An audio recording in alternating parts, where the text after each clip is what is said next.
अस्सलामुअलैकुम दोस्तانو یو بل ډیره افسوسناکه دردناکه واقعه مخې ته راغلې ده د وزیرستان سره تعلق لرونکي درې ښایسته ځوانان د یوه کور چاډیر په بېدردۍ سره قتل کړل. دوستانو ولې قتل کړل او دومره ظلم او زیاتی چا وکړل؟ دوستانو مکمل معلومات په دې ویډیو کې وګورئ او زموږ ویډیو در سره تر اخره وګورئ چې د مکمل معلومات نه خبر شئ چې دومره ظلم او زیاتی چا. دوستانو ویډیو کتو نه مخکې که تاسو زموږ په دې چینل کې نوي وئ نو زموږ چینل مخه در سره ضرور سبسکرایب کړئ چې زموږ کومه نوې ویډیو راځي چې هغه تاسو ته په اسانۍ سره دررسي او د دې سره د ټلۍ نشانه مو ووایئ چې تاسو د تازه معلومات نه زر تر زر خبرې کوئ. دوستانو ډېره افسوسناکه دردناکه واقعه مخې ته راغلې ده. په وزیرستان کې ډېر په وړه خبره باندې درې ځوانان چا ډېر په بېدردۍ سره قتل کړل او دوستانو دا ویل کېږي چې دوستانو د یوه خاندان او د بل خاندان په خپله په جایداد په تنازع وه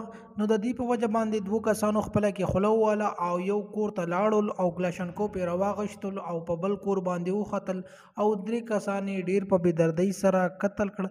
دوستانو ډېر په وړه خبره باندې دومره غټ ظلم او زیاتی وکړل چې درې ښایسته ځوانان د ګل په شانتې یې قتل کړل او مکمل کور یې تباه او برباد کړل ځکه چې د یوه کور نه چې درې جنازې په یوه ټیم ووځي نو دغه کور حالات به څنګه. دوستانو یقینا چې ډېر غټ ظلم او زیاتی شوی دی او په وړه غونې خبره باندې. دوستانو امید لرم چې تاسو به زموږ د معلوماتي ویډیو ضرور خوښ شوي. که تاسو زموږ چینل نه سبسکرایب کړئ نو زموږ چینل مخه در سره نورو معلوماتي ویډیوګانو لپاره ضرور سبسکرایب کړئ. ډېره مننه. شکریہ.